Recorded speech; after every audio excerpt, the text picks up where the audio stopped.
ఉపాధి హామీ చట్టం పైన చట్టాన్ని జన్జీ రామ్జీగా చేసిరు. దాన్ని దేశవ్యాప్తంగా జన్జీ రామ్జీ చేసిరు.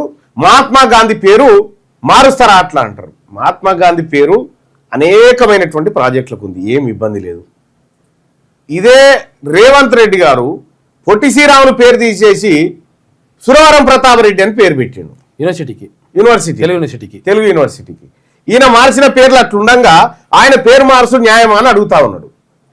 నరేంద్ర మోడీ గారు ఏం తక్కువనా, ఆయన ఇప్పటికి 30 పేర్లు మార్చిండు పథకాలై. ఈ పేర్ల మార్పుతో వచ్చేది లేదు, సచ్చేది లేదు. ఈ పేర్ల మార్పుతో ఎవరికి ఏం ఫాయిదా లేదు, ఏ కారణమైన ఆందోళన కూడా లేదు. ఇప్పుడు ఉపాధి హామీ చట్టం ఇలా బాధ ఏంది, నిన్న సభలో జరిగిన దానికి గాంధీ పేరు చట్టం, గాంధీ చట్టం అని పెడదాము. ఓకే, గాంధీ, ఇది కరువు పని, ఇది రామ్జీ చట్టం.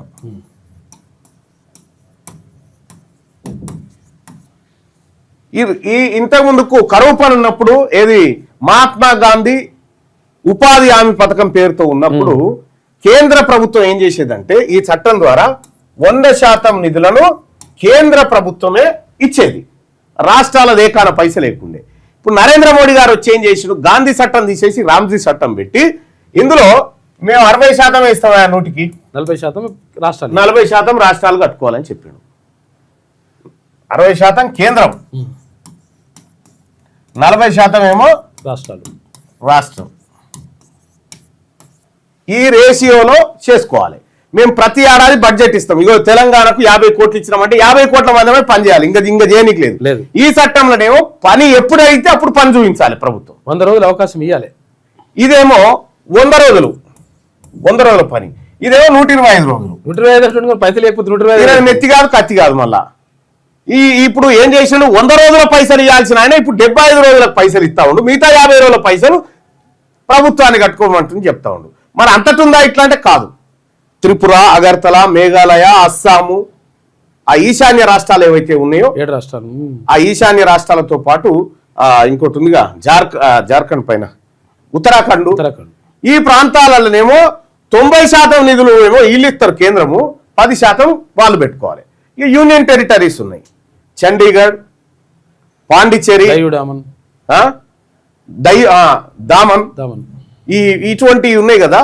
ఒక ఢిల్లీ కాదు, మిగతా 6 కేంద్ర పాలిత ప్రాంతాలలో 100% కేంద్రం పెడుతుంది. ఈ డివైడ్ అండ్ రూల్ ఏందో తెలియదు. ఇక మిగతా రాష్ట్రాలన్నీ 60% వీళ్ళు పెట్టాలి, 40% వాళ్ళు పెట్టాలి. ఇంకా దరిద్రానికి ఏంటంటే తెలంగాణ ప్రభుత్వం ఆ చట్టానికి ఉన్న తేడా ఈ చట్టానికి ఉన్న తేడా ఇదని చెప్పి 2005లో ఈ చట్టం వచ్చింది, 2006 నుంచి ఇంప్లిమెంట్ అయింది. 2006 నుంచి 2025 వరకు ఈ చట్టం ఎట్లా అమలైంది అనేది లెక్కలేసుకొచ్చారు. సిగ్గుచేట ఏంటంటే ఇంకా గ్రామీణ ప్రాంతాల్లో పేదవాళ్ళు పేదరికం నుంచి బయటపడకపోగా ఇంకా అందులోనే మగ్గుతా ఉన్నారని ఆ డాటా చెప్తా ఉంది. ఈ చట్టము విషయం ఏంటంటే గాంధీ పేరు పెట్టుకొని, రామ్జీ పేరు పెట్టుకొని, ఇంకో పేరు పెట్టుకొని, నరేంద్ర మోడీ పేరే పెట్టుకొని పేర్లు మారిస్తే కాదు కదా, మా తలరాతలు మార్చే చట్టం కావాలనేది మా బాధ. ఇక్కడ వీళ్ళు 40% కట్టాలి, 60% కట్టాలి. పైసలన్నీ మాయే కదా, మీ ఇళ్ళ కింద తెచ్చి కడుతురా. 9% మీకు కడుతున్నాం జిఎస్టీ, 9% వీళ్ళకి కడుతున్నాం. పైసలు మేమే కడతా ఉన్నాం వాళ్ళకు వీళ్ళకు. ఎవడిచ్చినా మాకే ఇబ్బంది లేదు, 125 మంచిదేమేం కాదంటలేం. కానీ ఇంకా ఏం తేకాసు పెట్టిండంటే ఈయన అప్పుడేమో 365 రోజులు 365 డేస్లో ఎప్పుడైనా పని తీసుకోవచ్చు. 365 రోజులలో ఎప్పుడైనా 100 రోజులు, ఎప్పుడైనా 100 రోజుల పని తీసుకోవచ్చు అన్నట్టు. ఈడ ఏం చేసిందంటే ఒక 60 రోజులు మాత్రం ఖచ్చితంగా తీసుకోవద్దు. ఎప్పుడు వ్యవసాయం ఉన్నటువంటి వ్యవసాయం కోతలకు వచ్చే టైంలో మీరు కోతలకు వచ్చే టైంలో మీరు తీసుకోకూడదు అని చెప్పి రిస్ట్రిక్షన్ పెట్టారు 60 రోజులు. ఇలా కోతలు ఎవడన్నా కొడవలు పెట్టి కోస్తున్నాడు, మిషనే వచ్చి కట్ చేసుకొని పోయి అప్పటిదప్పుడే ఒడ్లు పక్కకు పోయాయి, హార్వెస్టర్లు వస్తున్నాయి. ఇంకా ఈ కథ నరేంద్ర మోడీ గారికి తెలియదా? ఈ 60 రోజుల హాలిడే ఏంది? ఇగో ఇట్లా కొత్త కొత్త చట్టాలు తెచ్చి పేర్లు మార్చుకుంటా తమాషాలు కేంద్ర ప్రభుత్వం చేస్తూ ఉంటే ఇక వీళ్ళు కూడా ఈ రాష్ట్ర ప్రభుత్వం వీళ్ళు అదర్శనం చూడ్రి. మొన్నటిదాకానే 32 జిల్లాలలో ఉండే కరువు పని, హైదరాబాద్ మినహా మిగతా జిల్లాలు ఉండే ఇప్పుడు ఏమైంది, మేడ్చల్ జిల్లాను కూడా ఊడవెక్కేసారు దాంట్లోకి.